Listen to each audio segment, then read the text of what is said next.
आज से 5-7 दिन पहले मैंने पंच केदार यात्रा की थी। लोगों ने सपोर्ट करने की बजाय इतने उल्टे सीधे कमेंट किए कि मुझे बड़ा बुरा सा लगा। लोगों को ये लगा कि भाई मैं अकेले नहीं गया था, साथ में कोई लड़की गई थी या कोई लड़का गया था, और सब ने यही कहा कि भाई तू अकेले नहीं गया, तेरे साथ कोई ना कोई कैमरामैन गया है और तू लोगों को पागल बना रहा है कि तूने पूरी यात्रा अकेले की है। दोस्तों, जबकि ऐसा कुछ नहीं है। आपने पीछे की मेहनत देखी नहीं, एडिटिंग में कितना समय लगा और कितनी मेहनत मैंने अकेले की। और आज की वीडियो में मैंने अपने पास प्रूफ रखा हुआ है, सिंगल अकेले यात्रा की है। तो ऐसे में कैसी कैसी वीडियो बनी, कितनी मेहनत करनी पड़ी, सारी आपको इस वीडियो में देखने को मिलेगी। गाइस, अभी शॉट लेने के लिए मैंने कैमरा यहाँ पे रख लिया और शॉट ये है कि मैं चंद्रशिला की ओर बढ़ते जा रहा हूँ। अभी मैं ऊपर तक गया और वो शॉट वहीं तक रखा, फिर वापस आके मुझे कैमरा उठा के ले जाना पड़ेगा। अभी सेम शॉट मैंने ऊपर जाने का भी लेना है, तो इस वजह से मैं नीचे गया और वहाँ से ऊपर आया। अब लोगों को ये लगेगा कि भाई मैं ऊपर आ रहा हूँ, फिर ऊपर आने के बाद फिर से कैमरा पकड़ना है। ऐसा ही कुछ मेहनत लगती है दोस्तों जब आप अकेले सफ़र करते हो, लेकिन अकेले चलने का सुकून एकदम अलग है। अभी मैं चंद्रशिला पहुंचने ही वाला था, तो फिर मैंने पहले जैसे किया, कैमरा वहां पे रखा, नीचे गया और नीचे से ऊपर आया। और उसके बाद चंद्रशिला पहुंचने का सीन ही अलग था। इतनी मेहनत के बाद पहुंचा तो वहां के नज़ारे ही अलग थे कुछ। और ये वाला जो शॉट है ये चंद्रशिला से वापस जाने वाला है। अगले दिन मैंने रुद्रनाथ की यात्रा भी करनी थी, तो इस वजह से मैं वहाँ से जल्दी से चला गया। अभी यहाँ से पीछे बहुत बढ़िया कोहरा दिखाई दे रहा है, तो मैंने सोचा एक शॉट यहाँ का भी ले लेते हैं। इस फ़ोन को सभी जगह साइड में रखना पड़ रहा है ताकि सारे एंगल से वीडियो शूट हो। अभी जहाँ पे मैंने कैमरा रखा है वहाँ दोनों साइड का दिखाई दे रहा है, तो मैंने सोचा ऊपर से भी आऊँगा और नीचे से भी दिखेगा।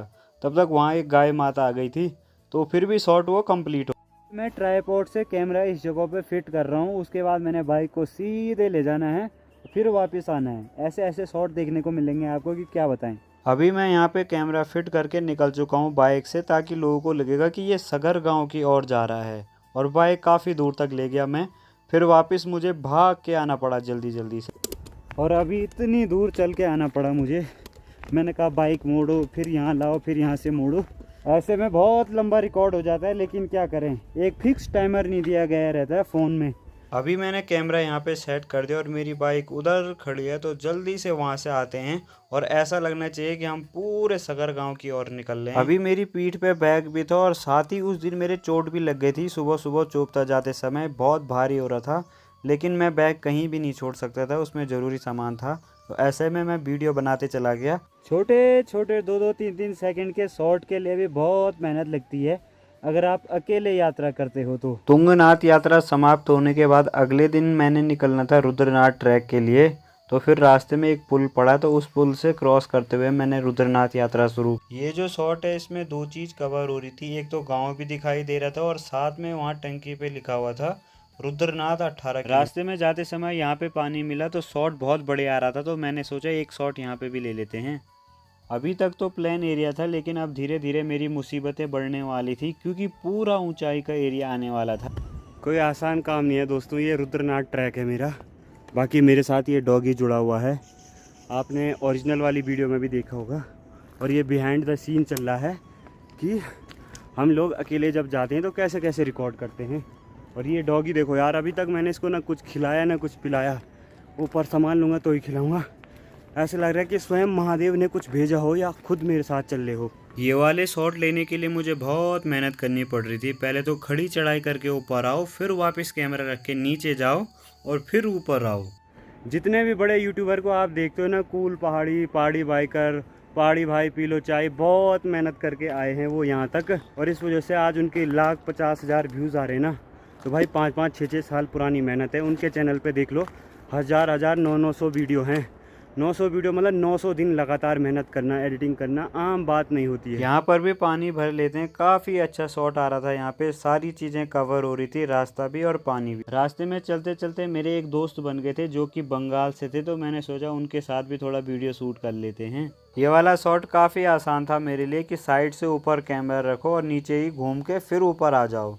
इसमें वापस जाने की ज़रूरत नहीं पड़ रही थी। ये वाला शॉट काफ़ी अच्छा लगा मुझे, इसमें थकान नहीं लग रही थी। पिलर के ऊपर कैमरा रखो और फिर वापस आ जाओ सीधे सीधे। लेकिन मुझे मेहनत पसंद थी, मैंने ऊपर से कैमरा रखा और नीचे भैया के साथ फिर चला गया। भैया बहुत आराम से आ रहे थे। और अभी मैंने पुल की दूसरी साइड रख दिया कैमरा ताकि उस साइड का भी पूरा हिस्सा आ जाए। रुद्रनाथ के रास्ते में शुरू के 10 किलोमीटर में बहुत ज़्यादा चढ़ाई देखने को मिल रही थी। कुछ ऐसे आगे पीछे जाना पड़ रहा है। आपने कभी चलता हुआ कोहरा देखा है? ये देखो, रास्ते में चलते चलते मस्त मस्त वाटरफॉल भी देखने को मिल रहे थे। इस वाले शॉट में आसमान और फूल बड़े मस्त दिखाई दे रहे थे और चढ़ाई भी। अभी यहाँ पे लास्ट पानी था तो बोतल फुल भर देते हैं, इसके बाद 10 किलोमीटर तक पानी नहीं था। लगभग चढ़ाई ख़त्म हो गई थी और सीधा सीधा रास्ता आने लगा था तो मैं काफ़ी खुश हो रहा था। गाइस, इस ट्रैक पे आते हुए मेरी एक पर्ची भी कटी 75 रुपीज़ की, जो कि 3 दिन तक यहाँ रहना मेरे लिए अलाउ है। जितनी मैं आगे की ओर बढ़ता जा रहा था मौसम उतना ख़राब हो रहा था तो मैंने सोचा रेन कोट पहन लेते हैं, और जैसे ही रेन कोट पहना ऐसे ही बारिश भी गायब हो गई। इन्होंने मेरा रास्ता ही रोक दिया यार। पता लगे यहाँ बीच से चला गया और सभी लोग अटैक करने लग गए। यहाँ पे ये फूल बड़े प्यारे लग रहे थे और सामने का मौसम तो बहुत ही ज़बरदस्त दिखाई दे रहा था। 24 किलोमीटर के लंबे सफ़र के बाद मैं महादेव की शरणों में पहुँच गया था और आप सभी पे भी महादेव की कृपा बनी रहे। जय महादेव, हर हर महाकाल। और उस दिन की संध्या आरती करने के बाद मुझे सुबह सुबह भी आरती में शामिल होने का मौका मिला। आरती करने के बाद हम सरस्वती कुंड को चल दिए और उसके बाद वहाँ के नज़ारे कुछ अलग ही मन को मोह रहे थे। अब समय आ गया था सगर गांव की ओर जाने का, जो कि यहाँ से फिट 24 किलोमीटर दूर था और मेरे साथ 2 यात्री और जुड़ गए थे। और जब हम तीनों एक साथ चले थे तो काफ़ी बढ़िया व्यू आ रहा था, तो मैंने इनको पूरे रास्ते यही बोला कि मैं कैमरा लगा रहा हूँ और आप लोग चलते रहो, आपके पीछे पीछे मैं आता रहूँगा। अभी मैंने फिर यहाँ पे कैमरा सेट किया और सामने की जो लोकेशन है बहुत प्यारी दिखाई दे रही थी रुद्रनाथ महादेव की। और रास्ते में चलते हुए बाबा लोग भी मुझे फुल सपोर्ट कर रहे थे। और अब समय आ गया था कि 10 किलोमीटर की खड़ी चढ़ाई चढ़नी है, उसके बाद 12-13 किलोमीटर ही डाउन आएगा। गाइस, इन वादियों में आ रखा हूँ और यहाँ से घर जाने का मन ही नहीं कर रहा भाई। हाँ पंडित जी, सही बात है। मन कर रहा है कि यहीं बस जाए। बाबा लोग साथ होने के बाद भी मैंने कहीं भी उनसे मदद नहीं मांगी कि मेरा कैमरा पकड़ लो। मैंने खुद नीचे रखा और खुद इधर गया उधर आया। काफ़ी मेहनत तो लगी है भाई। और आज का जो हमारा ट्रैक हो रहा है ये रुद्रनाथ से सगर गांव तक का हो रहा है। बिहाइंड द सीन में आप देख रहे होंगे। और हमारे साथ एक लुधियाना के भैया भी चल ही रहे हैं कि अगर आप खुद पे विश्वास करोगे तो नहीं पहुंच पाओगे। खुद पे विश्वास ना करो, आप सिर्फ भोलेनाथ पे विश्वास करो। लाने वाले तो वो हैं, हम कौन होते हैं? अगर आपने भोलेनाथ पे विश्वास किया है, देखो रास्ते में मेरा एक्सीडेंट भी हुआ था लेकिन फिर भी विश्वास भोलेनाथ पे था और पहुंच के आप वापस भी जा रहे हैं। और इन खूबसूरत नज़ारों के बीच चलने में अलग ही आनंद आ रहा था। ऐसा लग रहा था कि मैं स्वर्ग की ओर जा रहा हूँ, और वाकई यहाँ स्वर्ग है। आप भी ज़रूर आएँ एक बार। रुद्रनाथ, तुंगनाथ, केदारनाथ, पूरा पंच केदार करें आप अपनी लाइफ में एक न एक बार ज़रूर। अभी इस यात्रा में चलते चलते मुझे कुछ और भाई लोग मिले जो कि कल मेरे साथ ही आ रहे थे, लेकिन वो पूरा नहीं कर पाए, इसलिए उन्हें 2 दिन लग गए आने में ही। रास्ते में जो कल भैया लोग मिले थे ये रास्ते में ही रुक गए थे बारिश के कारण, और सुबह सुबह अभी आ गए हैं, तो आज बढ़िया से दर्शन होंगे। जय भोलेनाथ। जय भोलेनाथ। और मेरे साथ जो बाबा आ रहे थे उनको मानना पड़ेगा यार, उन्होंने लंबे समय से चप्पल भी त्याग रखे थे और खाने में नमक भी त्याग रखा। और अभी काफ़ी देर बाद हमें पानी मिला तो मैंने सोचा यहाँ पे डबल शॉट लेना चाहिए। एक साइड से इन्होंने अपना पानी भरा तो मैंने कैमरा उस साइड रखा था, और जैसे ही मेरी बारी आई मैंने कैमरा दूसरी साइड कर दिया ताकि उस साइड का नज़ारे भी कवर हो। ये वाले प्यारे फूलों के साथ वीडियो में एक अलग ही लुक आता है, इस वजह से मैंने फूल के जस्ट पीछे फ़ोन रख दिया और खुद आगे ऐसे बढ़ता गया कि जैसे मैं स्वर्ग की ओर जा रहा हूँ। आप लोग ही देख लो गाइस कि अकेले यात्रा में कितने ज़्यादा शॉट लेने पड़ते हैं ताकि अच्छी से अच्छी वीडियो हम आपको दे सकें। फिर भी कुछ लोग उल्टा कमेंट करते हैं, बहुत बेकार सा लगता है। अकेले यात्रा आसान नहीं होती है, पूरे रास्ते भर में डर भी बना रहता है, लेकिन अकेले सुकून मिलता है। इन बुग्यालों के बीच में जो आप फूल देख रहे हो ना, वो अलग ही मन को मोह रहे हैं, अलग ही आकर्षण का केंद्र बने हुए हैं। और ये फूल ज़्यादातर हिमालय क्षेत्रों में पाए जाते हैं, और मुझे अभी इनका नाम भी नहीं पता। जो पहाड़ी लोग होंगे वो इनका नाम जानते होंगे तो कमेंट में ज़रूर बताएं। अभी जो पीछे लाल कलर के फूल लगे हुए हैं गजब का माहौल बना रहे हैं, और साथ में जो कोहरा आ रहा है तो क्या ही बोलें। तो एक शॉट यहाँ पे भी ले लिया मैं।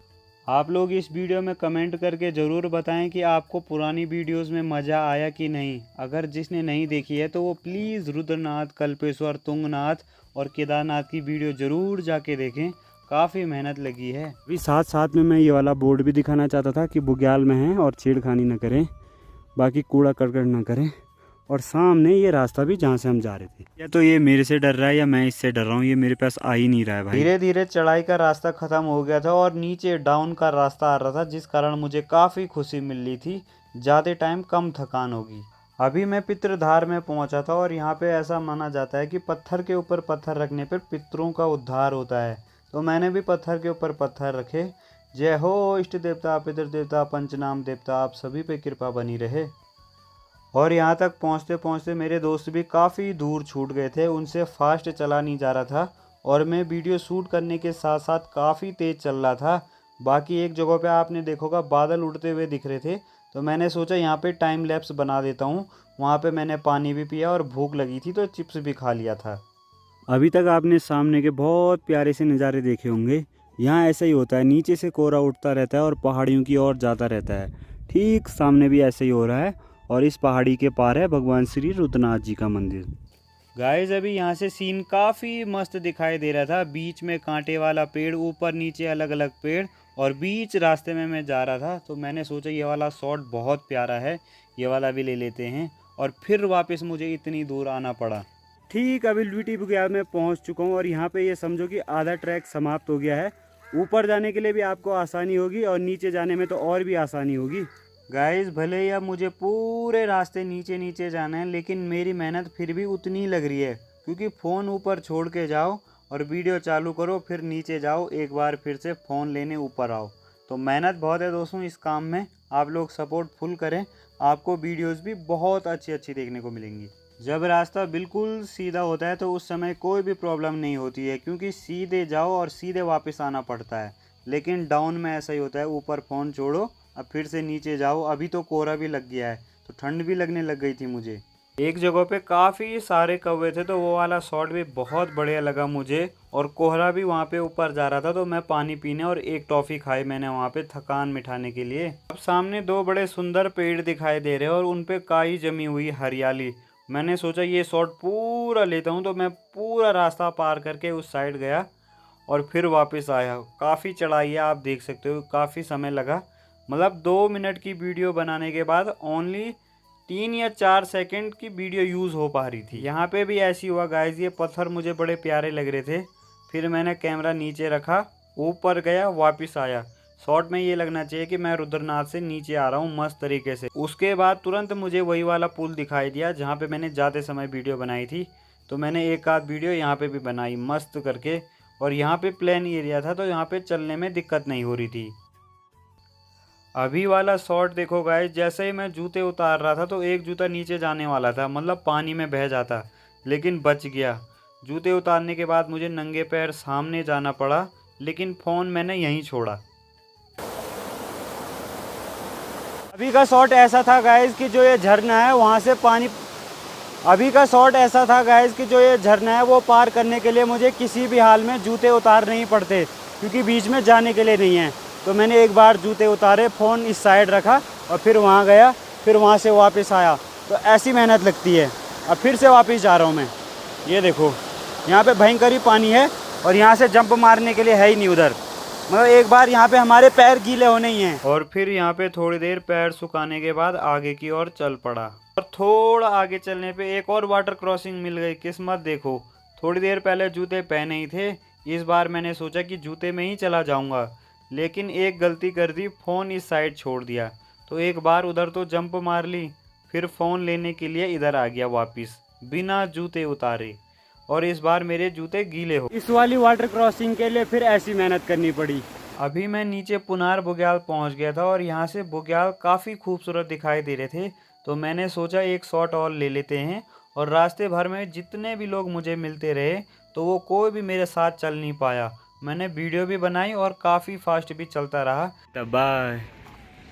यहाँ पे भी फिर से वही किया, पहले की तरह स्ट्रगल। एक बार नीचे जाओ, फिर इतनी चढ़ाई चढ़ के ऊपर आओ। अब नीचे गांव पहुँचने तक तो काफ़ी धूप लग गई थी, जिस कारण मुझे बहुत प्यास लग गई थी। और यहाँ पे पानी के साथ साथ पीछे जो बैकग्राउंड में नज़ारे दिखाई दे रहे थे, बहुत ही खूबसूरत दिखाई दे रहे थे। और यहीं पे मैंने अपनी प्यास भी बुझाई। फिर चल पड़ा मैं आगे की ओर। पुराने रास्ते चलते चलते पहुंच चुका था सगर गांव की ओर, जहां आजकल कोदा और मंडुवा काफ़ी हो रखा था और खेतों के नज़ारे बिल्कुल अलग ही दिखाई दे रहे थे। और नीचे गांव में आते समय मुझे वही डॉगी मिला जो मुझे आधे रास्ते तक छोड़ने आया था, और उसे देखकर काफ़ी खुशी हुई। जहां भी मैं जा रहा था वो वहीं आ रहा था भाई। और इसी के साथ हमारी रुद्रनाथ यात्रा सफल हो चुकी थी और आज जाना था मैंने कल्पेश्वर महादेव में, लेकिन पैर बहुत ज़्यादा दर्द कर रहा था, फिर भी मैंने हिम्मत नहीं हारी। अब मेरा पंच केदार में से लास्ट केदार बचा हुआ था तो जाना बहुत ज़रूरी था। ऐसे ही दर्द में मैं सीधे रास्ते लग गया चाय पी के, और आज का सफ़र काफ़ी लंबा होने वाला है। दोस्तों अभी मैंने ये वाला शॉट निकालना है कि मैं चमोली जा रहा हूँ और चमोली यहाँ से 12 किलोमीटर दूर है, और साथ में बाइक भी आनी चाहिए। अभी का जो शॉट है उसमें मैं ये बोल रहा था कि मैंने अभी सगर गांव से पहले गोपेश्वर जाना है और उसके बाद 12 किलोमीटर चमोली जाना है। तो तब मैंने बाइक घुमाई फिर से, और फिर से चमोली के पहले लाया जहाँ पे ये चमोली का बोर्ड लगा हुआ है, और फिर से वापस चमोली साइड को ले गया। और वीडियो में सिर्फ ये बोल रखा है कि मैं अभी चमोली जा रहा हूँ, और 2 सेकंड का शॉट दिखा रखा है। अभी देखो उतनी दूर मेरी बाइक लगी और वहाँ से भाग भाग के मैं यहाँ तक आया। अभी बाइक यहाँ पे खड़ी है और मुझे वो कैमरा वहाँ पे फिट करना पड़ेगा ताकि मैं आ रहा हूँ। अभी मैंने यहाँ पे अपना कैमरा फिट कर दिया और सामने मैं अपनी बाइक लेने जा रहा हूँ। वीडियो में ऐसा लगेगा कि मैं सगर गांव से गोपेश्वर की ओर बढ़ रहा हूँ। और उससे एक दिन पहले मैंने रुद्रनाथ का ट्रैक किया था, जिस कारण घुटने में बहुत दर्द होने लग गया था। ऊपर से बारिश भी पड़ रही थी तो पैर और गीला हो रहा था बिना बात। कोहरा होने की वजह से ढंग से दिखाई नहीं दे रहा है उस साइड। गोपीनाथ मंदिर के दर्शन करने के बाद मैं निकल पड़ा सीधे चमोली की ओर। दोस्तों इस पूरी पंच केदार यात्रा के दौरान मैं अकेला ही सफ़र कर रहा था। लोग डबल में अच्छा मानते हैं, लेकिन मैं सिंगल में भी फुल इंजॉय करके जा रहा था। कहीं पे कोई दुख नहीं, दर्द नहीं, और मुझे ज़्यादातर अकेले ही घूमने का मज़ा आता है भाई, पता नहीं क्यों। तो दोस्तों यहाँ पे चमोली का बोर्ड लगा हुआ था, तो मैंने कहा चमोली का बोर्ड भी निकाल देते हैं। और एक रास्ता जाता है यहाँ से अपर चमोली के लिए, तो इसको भी निकाल देते हैं। बाकी वहाँ मैंने अपनी बाइक खड़ी की और यहाँ से भागते हुए मैं वहाँ तक गया। अभी चमोली से कुछ आगे पहुँचने पर मुझे काफ़ी प्यास लग गई थी, तो वहाँ पे एक जगह पे गाड़ी भी धुली जा रही थी, तो मैंने वहाँ पे थोड़ी अपनी बाइक भी धोई और वहाँ से पानी भी भरा। काफ़ी सुंदर नज़ारा दिखाई दे रहा था वहाँ का भी।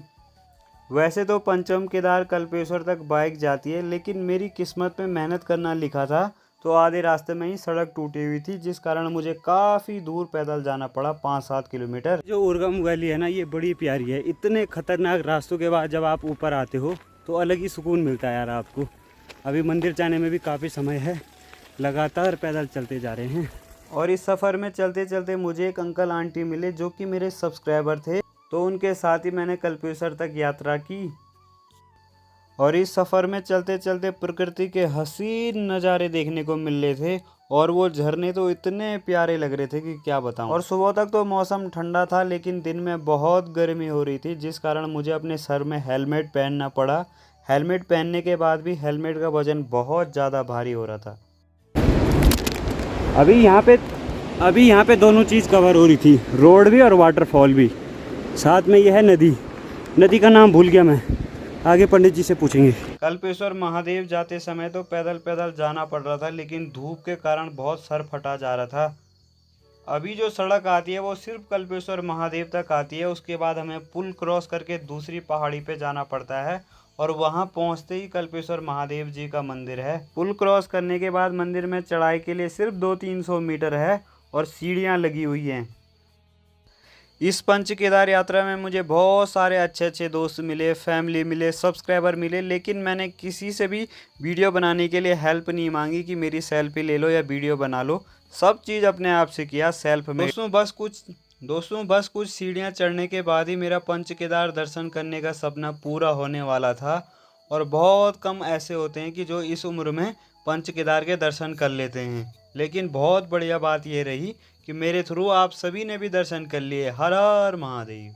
अभी पहुंच चुका हूं कल्पेश्वर महादेव में, और इसी के साथ मेरे पूरे पंच केदार दर्शन भी हो चुके हैं। धन्य समझूंगा अपने आप को भी और आप सभी को भी जितने मेरे साथ जुड़े हुए हैं। जो भी मेरी वीडियो देखते हैं। दोस्तों कल्पेश्वर महादेव दर्शन करने के बाद अब घर के लिए निकलने का समय हो गया था और आज के दिन ही मुझे सीधे अपने घर जाना था, यहाँ से 80-90 किलोमीटर या 100 से भी ऊपर किलोमीटर दूर। और रास्ते में उतनी धूप आते हुए नहीं मिली जितनी जाते समय मिल रही थी। मेरा पूरा सर दर्द के मारे अजीब हो रहा था। और मैंने इस पंच केदार सीरीज के लिए बहुत एडिटिंग भी की, बहुत मेहनत भी की, चोट लगने के बाद भी पूरी यात्रा की, फिर भी मुझे उस हिसाब से फल नहीं मिला। हेलमेट धूप से बचने के लिए पहना है।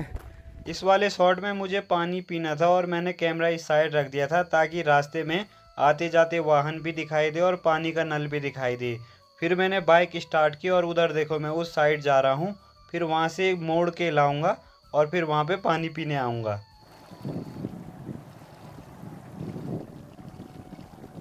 और रास्ते में चलते चलते मेरे हाथ पैर ऐसे हो गए थे, इतनी बारिश के कारण गंदगी थी क्या बताऊं।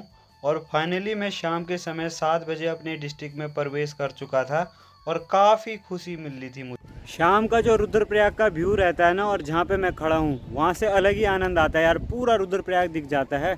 बाकी मुझे काफ़ी देर हो रही है तो चलते हैं।